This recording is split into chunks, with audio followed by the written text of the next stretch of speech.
Erokamano. En kanisa mari maler mar New Elizabeth Road Church. Erokamano Nyasaye. Winjo tijni duto gi ng'wono. Ipar gi kendi med gi teko mar lawi. Ilam ni kanisni duto mag New Elizabeth Road Church. Kuonde duto mag intie Nyasaye.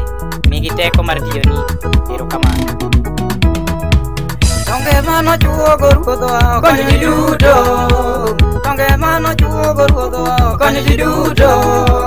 Donge mano chuogo ruodhwa konyo ji duto. Tembe mano tem go ruodhwa konyo ji duto.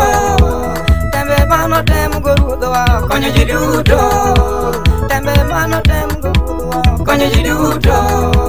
Weche mano tem go ruodhwa konyo ji duto. Weche mano tem go ruodhwa konyo ji duto. Weche mano tem go ruodhwa konyo ji duto. Tanga mane kalo yeji diere dongu neno. Tanga mane kalo no yeji diere dongu neno. Tanga mane kalo no yeji diere dongu neno. Udo nena lil godiechi dongu neno. Udo nena lil godiechi dongu neno. Erokamano Nyasaye. Ung'eyo kaka ne Yesu ja Nazareth osandore kendo kaigoye gi tielo kendo ichwade malich kod boka.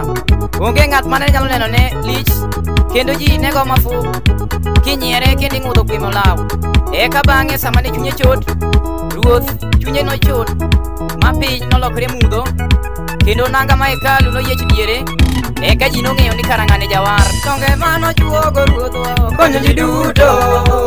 Donge mano chuogo ruodhwa konyo ji duto. Donge mano chuogo ruodhwa konyo ji duto. Tembe mano tem go ruodhwa konyo ji duto.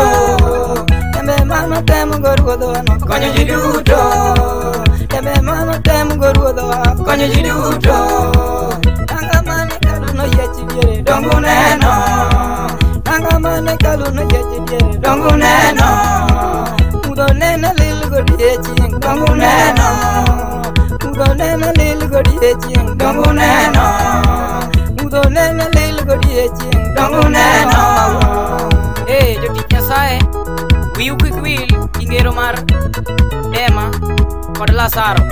Lazaro ne en ng'at machandre kendo nokwanyo mana ng'injo mag kuonde molwar piny kendo chamo. Bang'e ka notho, Lazaro noyudo ler, Dema nodonje e mach. Miyo kik wiu wil gi gima kamano. Ka watimo timbe maricho to wapar ahinya kendo wang'e ni wabiro donjo e mach kendo mach ochomowa. Mano anyalo jiwo jotich Nyasaye, bed gi ng'wono kendo bed joma kare. Erokamano.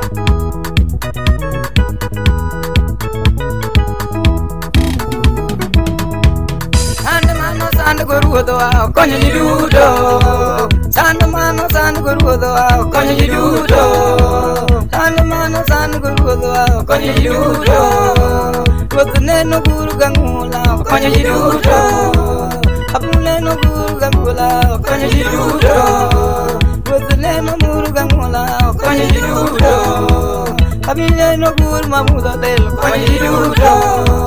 Tembe mano chwe no konyo ji duto.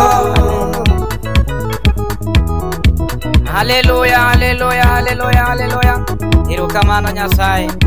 En jatijni olang'o kelo kawuok e kanisa mari maler mar New Elizabeth Road Church e dala mar Mireya kacha kod oganda duto mag Nyasaye.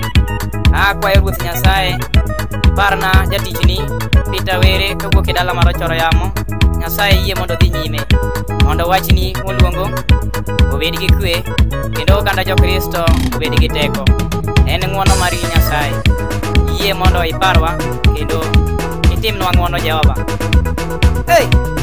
Nyasaye yie mondo ipar jatichni paro ngima kaka dongo kich en gima tek. Kinde manadong' kich achal gi ng'at miluongo ni Lazaro kendo nachandra malich.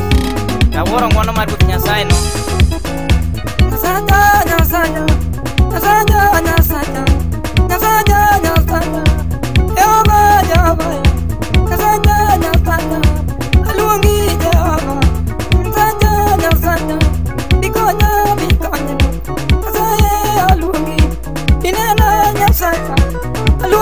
Jehova mar Nyasaye.